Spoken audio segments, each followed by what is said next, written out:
Halo teman-teman, halo.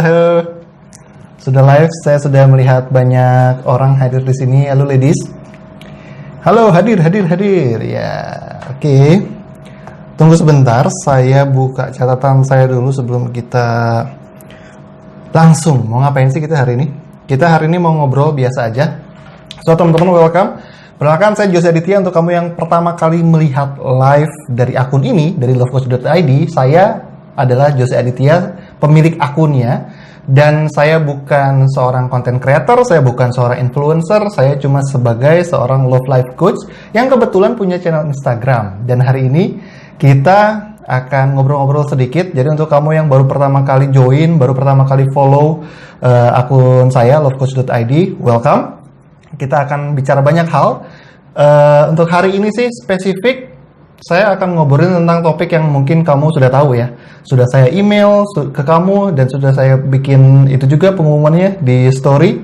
Jadi kamu sudah setidaknya sudah tahu lah kita mau ngobrol apa hari ini.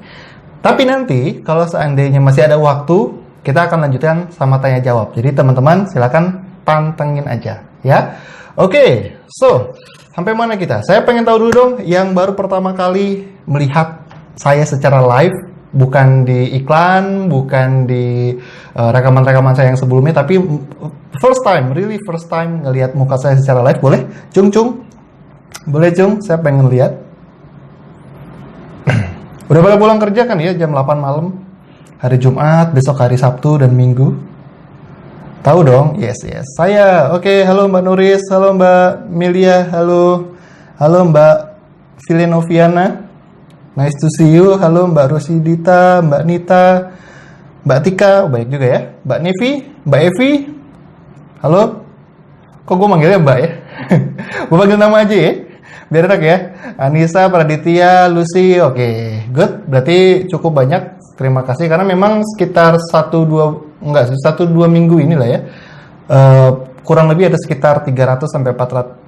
Iya, 300 lah kurang lebih, nggak nyampe 400, 300-an follower baru. Jadi welcome ya.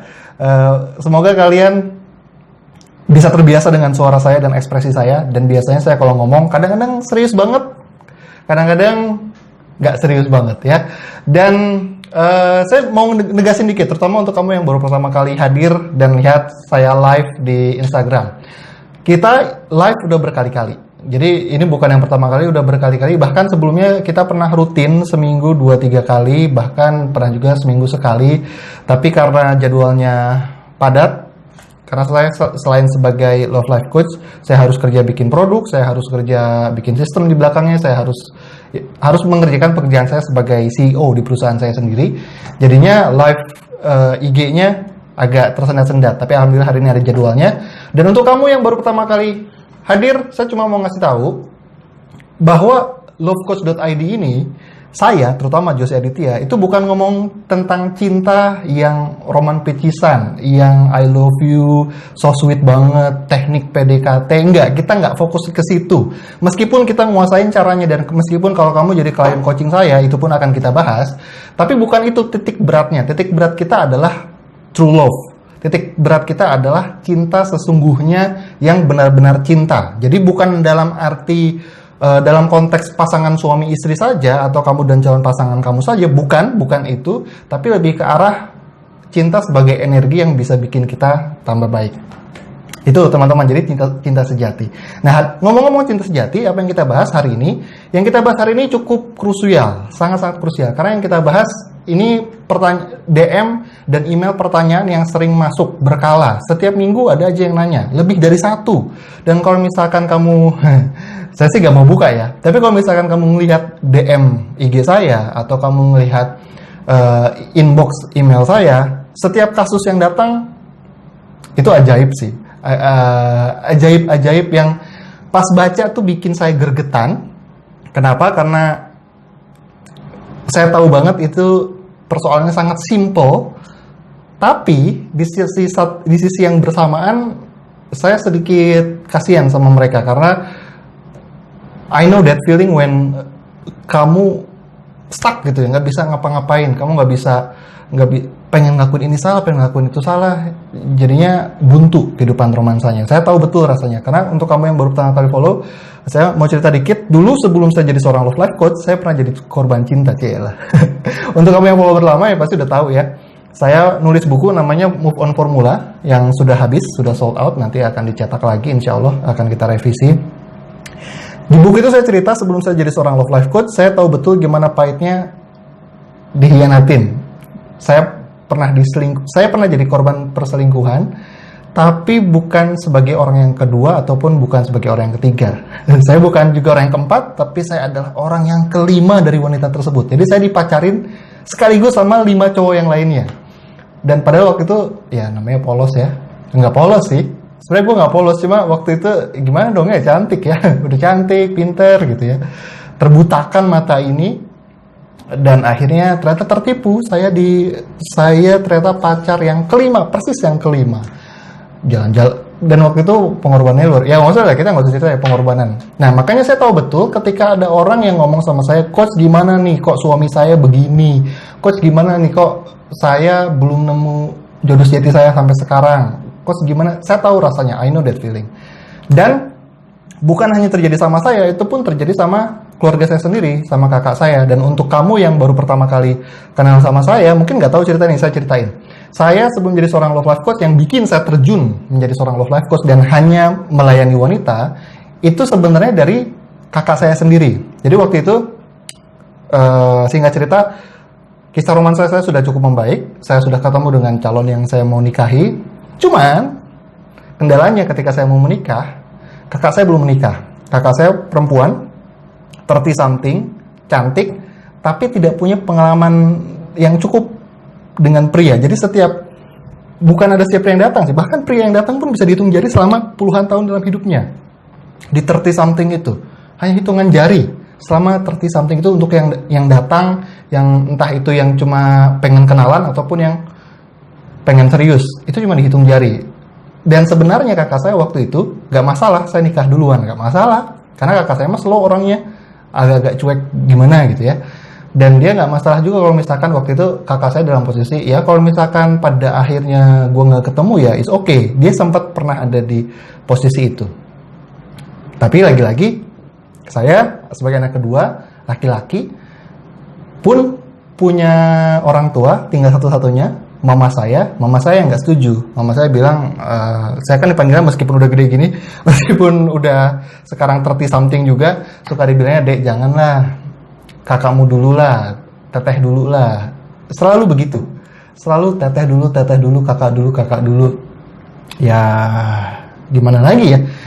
Ibu kalau udah ngomong gitu sambil nangis-nangis ke saya, akhirnya apa boleh buat? Saya cari solusinya. Jadi waktu itu, entah gimana, saya pelajari. Saya nggak langsung pelajari sebenarnya. Saya bikin IO. Jadi langkah pertama saya untuk dalam tanda kutip ya, membantu kakak saya berubah jadi wanita yang lebih atraktif, yang lebih menarik, yang bisa mendatangkan kehidupan romansa yang bahagia buat dia. Saya bikin IO dan tujuannya adalah untuk bikin seminar. Karena gini, saya tahu betul saya siapa. Saya anak kecil di mata kakak saya ya. Saya adik kecil yang nggak tahu apa-apa, yang kalau misalkan langsung ngomong sama kakak saya, teh kamu tuh harusnya gini, pasti nggak akan didengar. Maka langkah yang paling masuk akal waktu itu buat saya adalah saya bikin seminar, saya panggil pembicara, saya dudukin kakak saya di depan seminar itu. Itu langkah yang paling masuk akal menurut saya pada saat itu. Hingga akhirnya saya bikin seminar, satu kali seminar 200 orang hadir, kakak saya hadir. 2 kali seminar 500 orang yang hadir, kakak saya hadir di depan juga. Seminar ketiga 2000 orang yang hadir, kakak saya juga hadir. Nah, di situ saya lihat ternyata ketika saya bikin seminar, bukan saya pembicaranya, saya ngundang pembicara dari luar. Saya ngeliat ternyata yang datang, kita kan nggak misahin ya, ini acara hanya untuk wanita tok gitu, kita nggak misahin gitu, kita bebas mau cowok mau cewek datang, yuk kita belajar kehidupan romansa yang benar. Dan ternyata yang hadir 80% wanita, Bu. 80% wanita.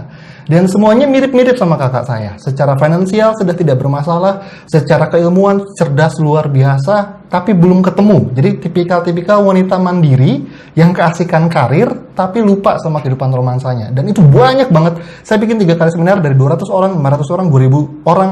Ada di situ, saya saksi sendiri, banyak ya perempuan yang kayak kakak saya. Singkat cerita, akhirnya kakak saya mau berubah, mau mengubah dirinya, tapi sayangnya seminar-seminar yang saya adakan tidak mengakomodasi ilmu agar kakak saya bisa berubah. Karena kebanyakan ilmunya jadi hanya formalitas belaka, cuma ya tentang ayo nikah tuh seperti ini, kurang gimana caranya biar wanita single yang pengen ketemu dengan pria idamannya bisa benar-benar ketemu sama pria idamannya. Karena nggak nemu pembicaranya, akhirnya saya belajar sendiri. Saya belajarnya kemana-mana. By the way, di luar itu tidak ada ilmu spesifik untuk kehidupan romansa yang bahagia, itu nggak ada. Jadi yang saya pelajari adalah, pertama saya belajar dulu tentang life coach. Saya belajar tentang kehidupan secara general. Saya pelajari NLP, Neuro Language Programming. Saya pelajari NAC, Neuro Associative Conditioning. Saya pelajari juga neurosemantik. Baru-baru ini saya belajar psikologi, saya belajar marketing. Semua saya campur aduk, ya. Dan akhirnya saya jadikan sebuah formula, di mana formula ini saya kasih ke kakak saya. Dan waktu itu sebenarnya formula coba-coba, tapi karena kakak saya melihat saya begitu gigihnya ingin membantu dia, akhirnya dia pun teachable sekali. Yang kakak saya yang awalnya keras kepala, gak mau dengerin kata adiknya, jadi sangat-sangat teachable. Akhirnya saya kasih tahu, teh, coba langkah pertama ini, langkah kedua ini, langkah ketiga ini, berdasarkan bekal yang saya punya seadanya saat itu. Hingga akhirnya 6 bulan gak lama setelah coaching sama saya, coaching-coachingan ya, karena saya sendiri waktu itu belum berani menamakan diri saya sebagai love life coach, karena saya nggak punya metode, belum tentu teruji apa enggak. Hingga akhirnya kakak saya berhasil, saya bikin program, namanya waktu itu udah lama banget ya, sekitar 3 tahun yang lalu, saya bikin program namanya Magnet Jodoh, dan itu pun berhasil ke member-member yang lain, dan akhirnya saya bikin bahasa pria pun berhasil ke member-member yang lain, hingga akhirnya sekarang jadi seorang love life coach. Jadi saya nggak sengaja sebenarnya. Dan kenapa saya hadir melayani wanita? Karena setelah kurang lebih saya nyentuh sekitar 50 ribuan wanita lah ya, secara online ya. Entah itu lewat email, entah itu lewat webinar, entah itu lewat training-training yang saya adain. Makin kesini saya makin percaya gitu loh. Makin kesini saya makin percaya kalau wanitanya bisa bahagia, wanitanya mandiri, bukan cuma mandiri secara finansial, bukan cuma mandiri dalam kehidupannya, tapi mandiri secara perasaan, mandiri secara cinta, yang saya sebut dengan mandiri cinta. Dia bisa mensuplai kebahagiaan untuk dirinya sendiri tanpa bergantung dengan yang lain.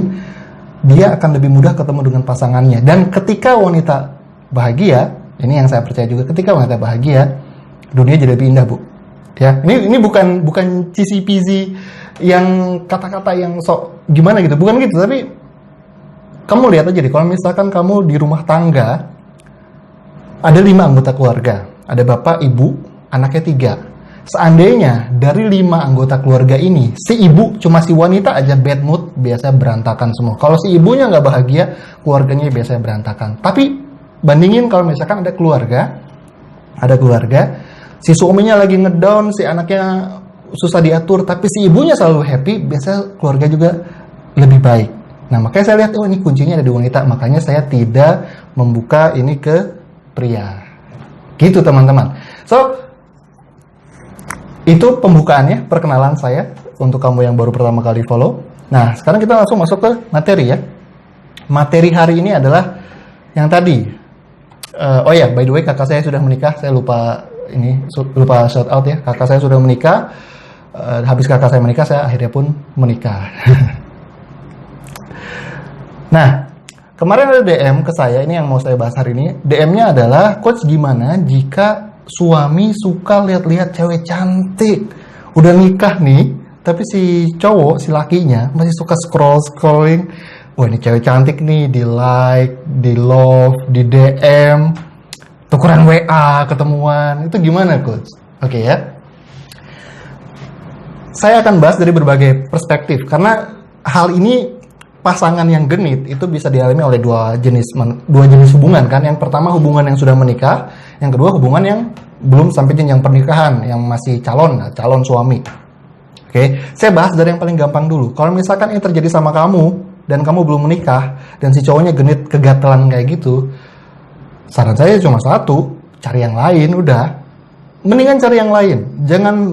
Jangan coba-coba untuk mengubah, siapa tahu nanti dia berubah di akhirnya, siapa tahu nanti dia bisa Kita kan nggak tahu, manusia kan bisa berubah. Betul. Tapi 8 dari 9 kasus teman-teman saya, bukan kasus coaching saya ya, 8 dari 9 teman saya, mereka cerita ketika dia punya gak serak hati sama calon pasangan, terus dipaksain menikah hanya karena kebelet nikah, karena udah kepalang cinta, karena logikanya udah nggak dipakai lagi. Yang terjadi adalah si pasangannya pun betul berubah, tapi nggak berubah jadi lebih baik, berubah jadi lebih buruk, 2-3 kali lipat lebih buruk, dan itu malah menyiksa.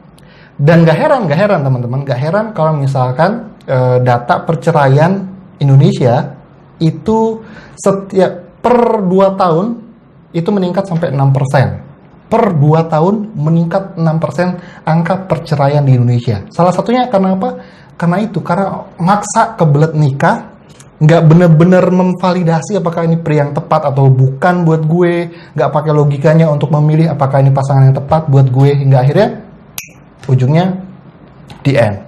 Ya, itu salah satu indikator. Jadi kalau misalkan kamu belum married dan kamu ngelihat calon suami kamu atau calon pasangan kamu udah kayak begitu, cari yang lain aja. Nggak usah diambekin, nggak usah diomelin karena buang-buang waktu kamu, nggak usah dinangisin, buang-buang air mata kamu. Udah ya, selesai. Kamu masih mau sama yang lain ya? Ya udah deh, aku cari yang lain ya. Udah, tok. Selesai seperti itu. Itu kalau kamu belum menikah. Tapi kalau kamu sudah menikah, gimana tuh? Gimana coach? Kan dia udah jadi suami gue. Gimana cara nanganinnya? Nah, ini saya bicara agak serius sedikit. Caranya sederhana sebenarnya, tapi tidak saya bilang gampang. Saya bilang sederhana bukan artinya gampang ya. Sederhana dalam arti, kamu lihat dulu, kalau misalkan pasangan kamu seperti itu, ada beberapa hal yang perlu kamu pastikan. Yang pertama adalah pastikan hal ini nyata dan fakta dan realita, bukan karena kecemburuan buta kamu. Karena saya sering banget ketemu perempuan yang cemburu nggak jelas, yang sebenarnya si cowok cuman baik sama si cewek ini, dan dia kebetulan satu kantor dan satu tim sama si perempuan ini, tapi kan si ceweknya, si istrinya begitu insecure hingga akhirnya cemburuan, jadi runyam, ya. Jadi pastikan dulu ini fakta realita. Artinya apa? Artinya bukan cuma prasangka, tapi artinya kamu punya data. Data dalam arti bukti. Kalau ada screenshotnya, screenshotnya. Kalau ada rekamannya, rekamannya. Ya, kalau ada saksinya. Please, itu dulu satu. Jadi sebelum kita ngomongin gimana penanganannya, kamu pastikan dulu benar-benar real, fakta adanya seperti itu. Yang kedua, pun kalau misalkan ini fakta, seandainya memang ini fakta, saya pengen ngingetin lagi sama teman-teman yang sudah menikah, tolong problem apapun yang ada di rumah tangga kamu, sesakit apapun rasanya kamu, tolong jangan diceritakan keluar, karena ini juga bisa mempertajam suasana yang bikin kamu malah menjauh dari solusi. Kan kamu pengennya dekat sama solusi kan, tapi kalau kamu lakuin ini, kamu bisa jauh dari solusi. Kamu cerita sama teman kamu cerita sama kawan kamu, sama sahabat kamu, sama lawan jenis lagi sahabatnya, curhatnya, atau bahkan sama orang tua pun nggak perlu ngomong, entah itu orang tua kamu atau orang tua dia. Jangan ngomong terlebih dahulu sebelum kamu benar-benar maksimal mencoba menyelesaikan persoalan itu. Itu dulu ya. Jadi jangan gatel mulutnya ya. Kalau misalkan benar-benar butuh cerita, tapi coach kita kan perempuan, kita butuh dibuang itunya, emosionalnya. Saya ngerti, butuh disalurkan, tapi ada cara-cara lain selain cerita untuk kamu menyalurkan. Salah satu cara terbaik adalah hire seorang coach atau hire seorang terapis ataupun seorang psikolog, siapapun yang bisa kamu ceritakan, tapi dasarnya jelas, ada tanda tangan kerahasiaan di sana, ada kontrak di sana, di mana kamu semua dilindungin, dan berita itu nggak akan nyebar ke siapapun, dan itu profesi yang legal, sah, dan kamu bisa menceritakan semuanya dengan clear, aman, nyaman, emosi kamu clearing, ya. Jadi hire. Tapi coach, gue nggak punya duit, mau cerita aja harus keluar duit. Oke, maka cara yang berikutnya adalah silahkan kamu tuliskan semua sumpah serapah yang ada di kepala kamu, tulis dalam sebuah surat. Surat buat siapa coach? Boleh buat siapa aja. Buat diri kamu sendiri boleh, buat curhat sama Tuhan kamu juga boleh. Yang penting kamu tulis. Karena menurut riset, ketika kita menuliskan apa yang kita rasakan, itu ngalir ke tulisan kita. Makanya, kita bisa begitu enjoy dengan sebuah lagu. Ada lagu sedih, kita bisa ikut sedih. Biasanya lagu yang seperti itu adalah lagu yang ditulis melalui emosi. Benar-benar si penulisnya itu pakai emosi. Kalau kamu pernah dengar lagu-lagunya Payung Teduh ya, Payung Teduh kan itu, waduh, syahdu banget lagunya. Setiap liriknya, setiap nadanya itu kayaknya pas banget. Di situ kita bisa lihat ternyata penulisnya memang benar-benar bukan pakai logika tapi pakai emosi untuk nulis ini. Jadi kalau kamu butuh pelampiasan, tulis, oke? Kalau ini sudah, baru kamu ngomong sama suami kamu ngomong sama pasangan kamu. Dan ini teman-teman, pastikan ketika bicara, kamu dalam keadaan emosi yang normal, bukan meledak-ledak, bukan marah-marah. I know, sangat besar godaannya untuk kamu pengen marah-marah, pengen cubit, pengen jambak, pengen neke gitu ya, pengen nendang dia di anunya gitu. Sangat besar godaan untuk kesana, tapi percaya sama saya, it won't help. Itu tidak akan membantu kamu kemana-mana, yang ada malah menjauhkan kamu dari output yang kamu mau. Ademin dulu, makanya cara ademinnya ya tadi, kamu punya coach, kamu punya konsultan, kamu punya psikolog, atau kamu melampiaskannya lewat tulisan. Jadi semuanya sudah adem. Kalau sudah adem, baru kamu coba untuk persuasif, ya. Kamu coba untuk persuasif. Dan ingat, ketika kamu bicara harus ada megang buktinya. Karena cowok, ya, kalau misalkan ada buktinya aja dia masih bisa bohong, apalagi kalau nggak ada buktinya, yang ada malah tambah ngawur kemana-mana. Jadi kalau misalkan kamu mau ngomong sama suami kamu dan kamu bilang kamu nggak suka, suami kamu masih genit sama orang di luar sana, harus ada buktinya. Entah itu screenshot dan lain-lainnya. Habis itu ngomong, Mas, aku mau ngobrol sebentar.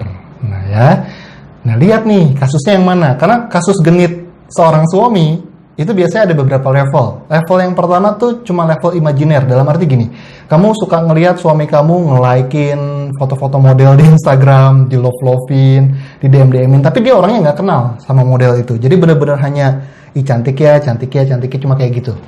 Dan jika ini terjadi sama suami kamu, saya mau katakan sebagai makhluk biologis ya, itu normal terjadi. Karena ya namanya laki-laki, namanya manusia, butuh lihat yang bening-bening gitu ya.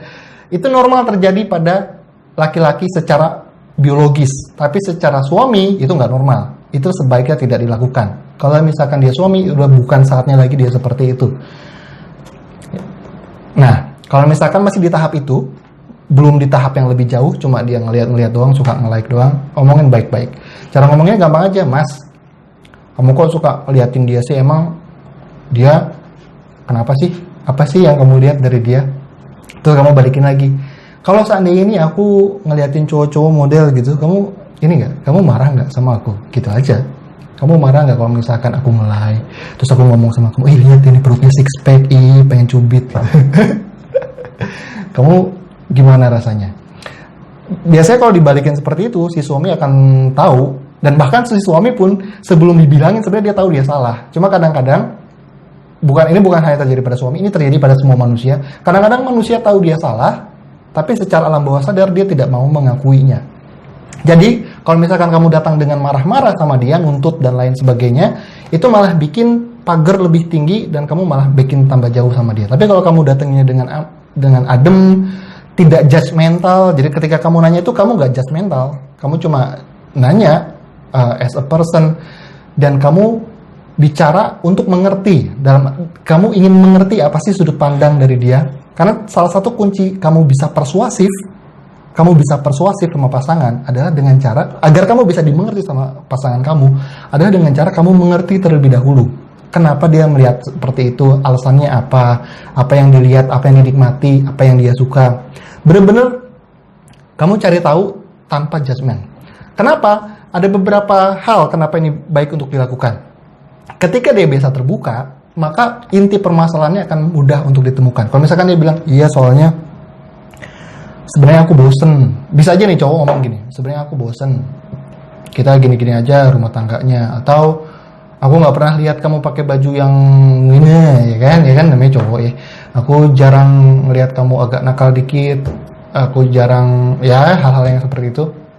Jadinya aku ke pelampiasannya keluar. I know kamu pengen ngomong, dasarnya laki aja yang genit. Iya tahu, tapi maksud saya segala sesuatu yang terjadi itu ada reasonnya, ada sesuatu yang mau kita lakukan adalah komunikasi yang lancar, yang terbuka. Itu dulu. Jadi kalau misalkan dia masih di tahap cuma nge-like, cuma nge-swipe foto-foto cewek yang dia nggak kenal, itu masih dalam tahap yang sangat mudah untuk diperbaiki. Dan biasanya ini terjadi karena apa? Biasanya terjadi karena rumah tangganya sudah tidak menggelora lagi. Kalau misalkan kamu ngelihat si pasangan sudah mulai ngelirik-lirik yang lain, itu biasanya karena rumah tangganya tidak bergelora. Bukan karena kamu kurang cantik, bukan karena kamu kurang nakal, bukan karena itu, tapi karena ada yang kurang. Nanti kita bahas di paling akhir. Apa sih yang kurang dari rumah tangga yang perlu kita perhatiin? Yang penting itu dulu, baik-baik ngomong, dan habis itu baru deh set rules. Ya udah gini, aku nggak suka kamu kayak gitu soalnya, dan kasih tahu. Dan ketika komplain kamu kasih tahu kenapa nggak suka, reasonnya. Kalau bisa pakai analogi. Soalnya kalau misalkan kamu lihat cewek yang lain dan kamu like-likein, itu tuh rasanya buat aku sama aja kayak kamu lagi menilai aku dan lagi membandingin aku sama dia. Bener nggak kayak gitu? Kalau misalkan kamu memang banding-bandingin dan ternyata kamu lihat dia memang lebih cantik dari aku, terus kenapa kamu nikahnya sama aku gitu ya? Jadi maksudnya pakai analogi yang bikin si pria, oh iya juga ya, bener juga. Dan coba deh dibalikin, kalau misalkan seandainya aku yang seperti itu, emang kamu mau? Terus ntar nanti gimana dilihat sama anak kita, dilihat sama ya hal-hal yang nanti kamu bisa omongin sendiri. Yang penting kamunya adem, komunikasi yang terbuka, ketemu titik permasalahannya, baru dinegosiasikan. Itu namanya persuasif. Atau di level yang kedua, misalkan si cowoknya bukan cuma nge-like gitu, tapi sudah mulai DM, halo mbak, kenalan yuk, ketemuan yuk, tukeran nomor WA dan lain-lainnya, dan bahkan dia ngomong dia single di luar. Ini ada loh, ini banyak banget cowok yang kayak gini. Jika memang seperti itu, langkahnya sama, adem dulu, pastikan ada buktinya, terus ngomong, mas, aku punya bukti loh mas, kalau kamu itu lagi intens kontak sama dia. Aku punya bukti juga kalau kamu ini aku bukan prasangka mas, aku pakai akal sehat aja, pakai logika aja. Kamu sudah beristri, menurut kamu pantas enggak kamu masih DM-an, masih pengen PDKT sama perempuan lain? Gitu, diajak dulu. Terus tanya alasannya kenapa. Dan self-checking juga ya, sebelum menyalahkan, self-checking dulu. Apakah masakan saya kurang enak? Apakah saya memang suka jutek ketemu dia? Apakah ada kata-kata saya yang menyakiti? Jadi self-check dulu. Kalau misalkan diri sudah clear, kamu nanya sama dia, emang aku salah apa, kurang apa? Nanti dia akan, kalau biasanya sih cowok nggak akan mau ngomong, enggak sih kamu nggak kurang apa-apa. Karena kenapa dia nggak mau ngomong? Karena dia tahu dia salah. Oke.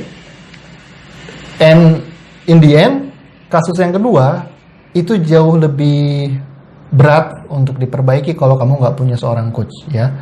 Kalau kamu nggak punya seorang coach, itu akan, kalau diperbaiki sendiri akan lebih runyam.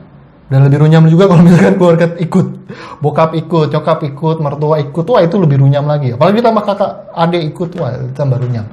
Tapi kalau kamu sudah married dan kamu punya suami yang seperti itu, saya cuma mau ngasih pesan satu hal. Percayalah, tidak ada sesuatu yang terjadi secara tiba-tiba. Nggak ada yang namanya ujuk-ujuk. There is nothing in this world yang ujuk-ujuk terjadi. Tada, tiba-tiba suami gua genit. Enggak. Pasti dari sebelum menikah, hal ini sudah ada tanda-tandanya. Pasti dari sebelum kamu jadi istrinya dia, mengucapkan akad, kamu sudah punya firasat atau sudah punya, tapi kamu mentolerir, ya nggak apa-apa, siapa tahu nanti udah nikah berubah, nggak apa-apa, siapa tahu nanti kalau udah punya anak berubah.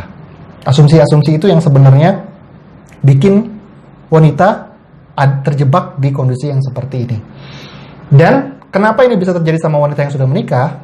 Biasanya, ini sih 90% dari kasus yang saya tangani sendiri, 90% karena si perempuan tidak punya alasan lain menikah dengan suaminya kecuali karena alasan ngebet nikah atau udah kepalang cinta. Nggak ada alasan lain. Nah, jadinya nggak ada proses seleksi atau nggak ada proses validasi dulu sebelum memilih you are the one, you are my partner for entire of my life. Nggak ada prosesnya dulu. Jadi langsung di skip. Udah deh, kamu ganteng, aku cantik, kita sama-sama available, kamu pengen nikahin aku pengen nikahin kamu, ya udah kita nikah. Banyak yang nikah alasannya hanya tok untuk itu, meskipun dibungkus dengan kata-kata ya kan lebih baik menikah karena kalau misalkan nikah lebih berkah. Betul, saya setuju, menikah lebih berkah, menikah bisa membuka pintu rezeki, saya setuju semua, 100% agree, 100% setuju. Tapi pernikahan yang tidak disiapkan itu tidak pernah dianjurkan oleh siapapun orang bijak di dunia ini. Pernikahan yang tidak disiapkan itu tidak pernah dianjurkan. Karena bersegera menikah tidak sama dengan terburu-buru menikah.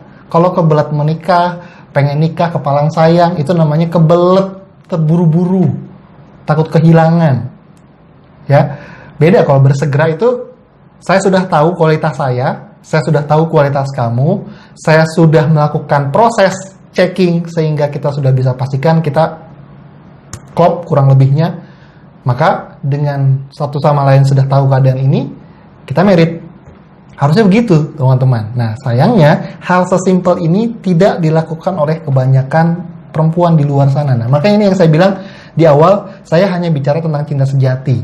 Ya ini, bukan gombal-gombalan, bukan bicara tentang dilan-dilanan, bukan bicara tentang hal-hal yang romantis, trik-trik PDKT, cara-cara ampuh untuk menaklukkan hatinya. Enggak, saya enggak fokus ke situ. Saya fokus pada kalau perempuan bisa memvalidasi siapa pasangan yang paling tepat buat dia, menemukan prianya dan bisa menikah sama dia, itu 50% segala kerumitan rumah tangga ke depannya sudah tereliminasi. Karena gini teman-teman, logikanya ya, nikah itu sama kayak sama seperti organisasi. Coba deh kamu bayangin, kamu di kantor satu tim sama orang yang gak klop, yang kamu tahu gak akan bisa cocok, kamu gak suka sama dia, ada aja cekcoknya. Bayangkan seperti itu, misalkan partner yang tidak tepat, disuruh kerja di satu kantor, lancar nggak pekerjaan? Biasanya kan enggak. Benar teman-teman, sama di pernikahan juga, ketika partner yang kita pilih tidak tepat, atau jangan-jangan kitanya belum tepat, karena pasangan, pernikahan itu tentang tentang diri kita sama tentang pasangan kita kan. Jangan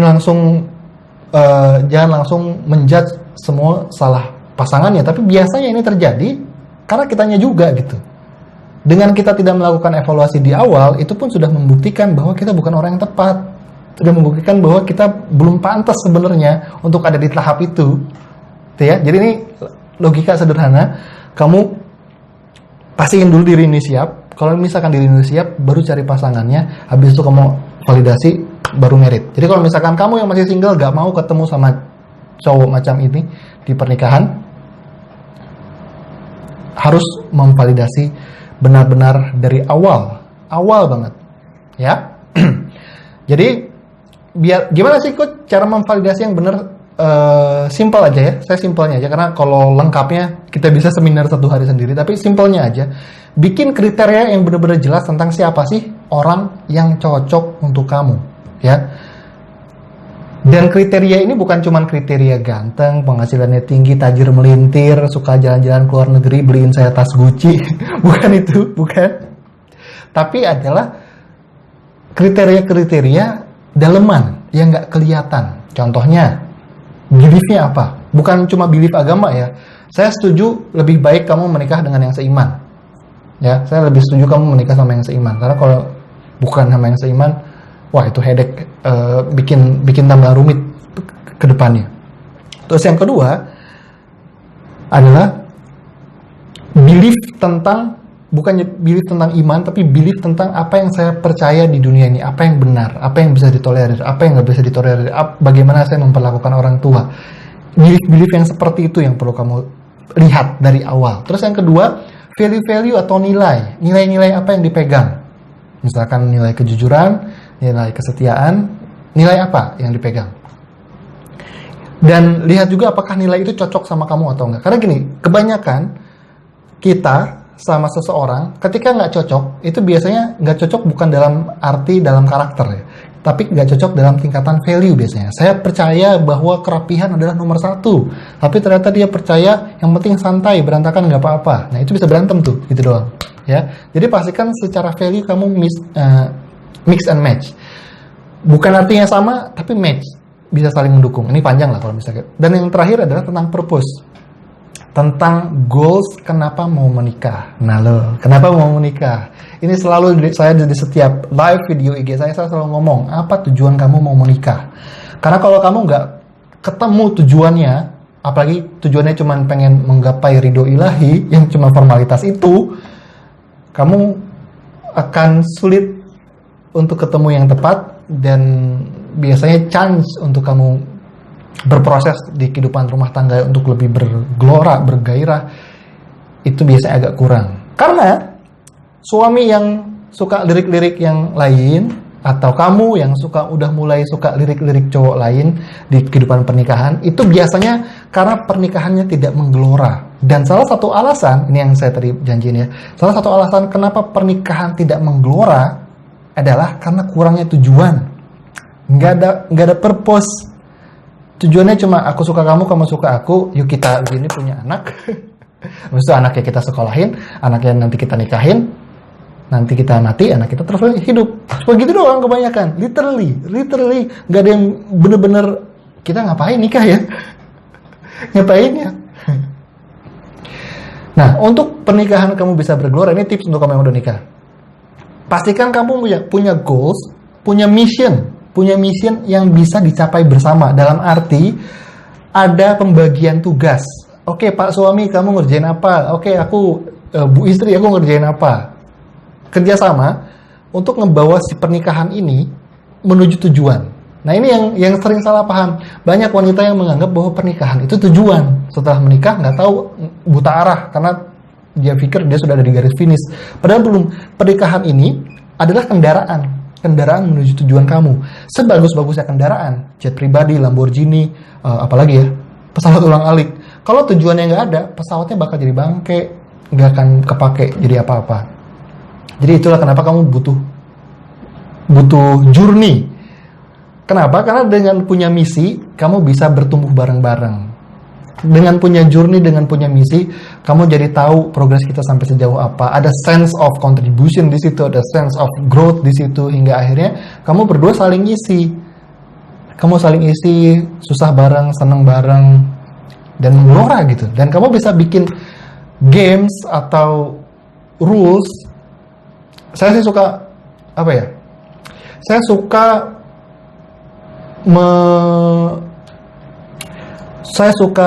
meng-approach sebuah pernikahan sama seperti perusahaan. Perusahaan yang bagus adalah ketika dia punya culture dan punya SOP yang jelas.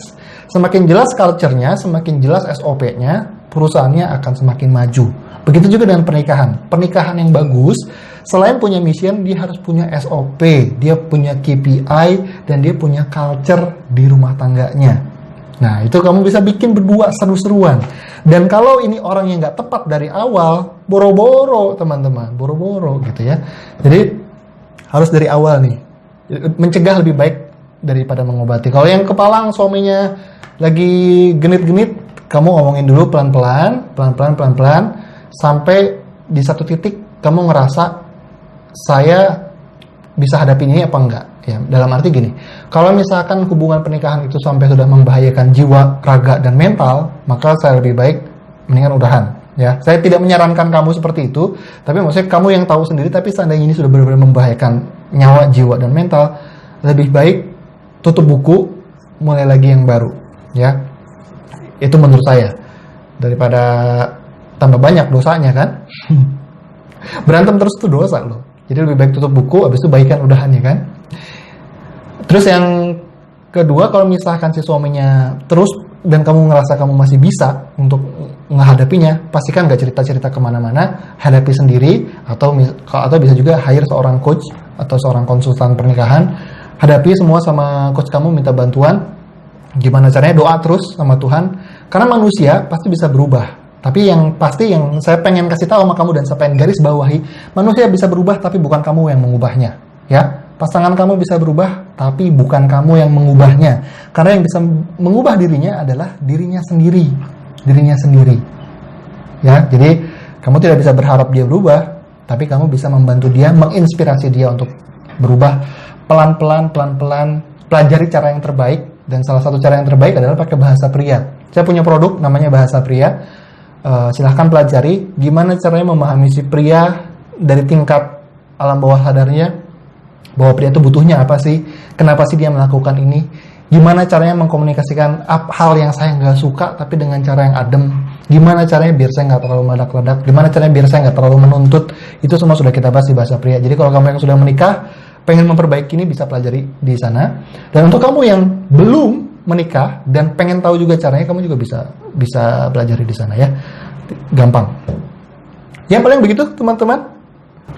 Yang pasti sebenarnya kehidupan cinta itu sederhana kok ya. Saya nggak bilang mudah ya, saya bilang sederhana. Nanti dibulak-balik nih kata-katanya. Sesederhana karena ada itunya teman-teman, ada polanya. Selalu ada pola di setiap keadaan, entah itu di kehidupan bisnis, di kehidupan karir, di kehidupan finansial kamu, ataupun di kehidupan emosional kamu, di kehidupan romansa kamu, semua ada polanya. Ya, semua ada polanya. Dan saya sudah membuktikan berkali-kali sama klien saya. Klien saya bilang yang awalnya kayak udah buntu banget, udah sebuntu-buntunya, gue nggak tahu pengen ngapain lagi. Entah dia ada konflik, entah dia yang nggak tahu harus nyari jodohnya kemana, entah dia yang ngerasa sudah terlalu tua untuk menikah. Ketemu sama, bukan saya yang mengubah tentu saja, karena saya tidak bisa mengubah siapapun. Saya hanya mendengarkan dia, mencari tahu polanya, saya kasih tahu polanya, saya bikin dia tersadar akan pola tersebut, dan saya minta dia berpikir gimana cara memperbaiki polanya, dan dia lakukan, dan perubahannya, wah, signifikan, bumi dan langit. Yang awalnya ngerasa nggak bisa, jadi bisa. Yang awalnya ngerasa terlalu tua untuk merit, sudah punya pasangan. Yang awalnya ngerasa gak menarik, jadi banyak cowok yang deketin. Ya, hal kayak gitu biasa di dunia percoachingan. Dan siapapun kamu ya di sini, terima kasih sudah menonton, karena kita sudah 45 menit bicara dari jam 8. Pesan saya satu sih, kehidupan cinta itu sederhana. Yang bikin rumit itu diri kita sendiri, ya. Jadi sederhana aja deh, simple aja. Dan yang kedua, pakai otak. Karena cinta sejati itu pakai otak. Iya, pakai otak. Cinta sejati pakai otak. Bukan soal hitung-hitungan ya, bukan masalah hitung-hitungan, tapi tentang karena ada yang bilang, tapi kan coach, cinta nggak bisa dihitung pakai logika. Bisa, cinta bisa dihitung pakai logika. Bahkan ada scientific penelitiannya, cinta yang tulus adalah cinta yang dilandaskan pada logika, bukan cuma emosional semata. Tapi nanti akan panjang ya, akan panjang kalau misalkan nanti kita bahas di live yang berikutnya, insya Allah. Dan ya paling udahan dulu ya teman-teman, sudah 45 menit, jadi tidak ada sesi tanya jawab. Dan saya mau ngingetin nih, kan tanggal 17 April hari Rabu besok kan kita pemilu, ya kan? Di situ kita memilih pasangan yang terbaik. Pasangan capres dan pasangan wapres ya. Kita memilih yang terbaik untuk bangsa siapa. Siapapun yang kamu pilih, siapapun yang saya pilih di tanggal 17 April itu nggak penting. Kenapa? Penting. Bukan dalam arti nggak penting nggak ada artinya. Itu penting, tapi tidak sepenting keputusan kamu untuk mengupgrade diri kamu sendiri. Karena percuma presidennya sebaik-baiknya, kalau kitanya masih begini-gini aja kualitasnya, ya nggak akan berubah kemana-mana. Jadi, apapun pilihan kamu di tanggal 17, silahkan pilih, tapi pastikan pilih untuk selalu untuk upgrade diri. Dan untuk kamu yang mau upgrade diri, saya punya pengumuman nih, kabar gembira. Kalau tanggal 17 April kita menentukan pilihan untuk bangsa, di tanggal 18 sampai tanggal 21, saya kasih kamu kesempatan untuk memiliki pilihan mengupgrade diri. Karena kita mau ada promo gede-gedean. Bahasa Pria akan kita promo, apalagi Love Confidence akan kita promo, Woman Killer Mindset akan kita promo. Semua produk saya yang digital, semua akan promo, kecuali buku Move On Formula, karena bukunya sudah habis. Kita akan promo gede-gedean, dan kamu bisa hemat sampai 70% untuk memiliki itu semua. Kalau kamu yang sudah join, tenang aja teman-teman, ya. Kalau kamu udah join bahasa pria, ya kenapa gue baru join kemarin, ya tenang aja, karena produk yang lain pun jadi diskon, gitu ya. Dan memang apa istilahnya dari harga normalnya itu sudah cukup worth it ya, apalagi ini di diskon sampai 70%. So teman-teman pastikan dari tanggal 18 sampai tanggal 21 kita akan ada promo, nama promonya The Power of Choice. Nanti saya umumin tentang promonya, pastikan kamu ambil kesempatan itu. So itu sih teman-teman, dan video ini akan saya share, jadi kamu masih bisa nonton sampai 24 jam ke depan, dan akan saya download juga, mungkin nanti bisa saya edit-edit untuk YouTube, mungkin ya. Saya sih masih kepikiran nih pengen ke YouTube apa enggak, karena saya pengen sebenarnya ke YouTube, tapi YouTube itu dedikasinya harus keras banget loh, harus konsisten. Sayanya yang belum yakin bisa konsisten bikin konten, karena saya masih sibuk ngerjain urusan yang lain.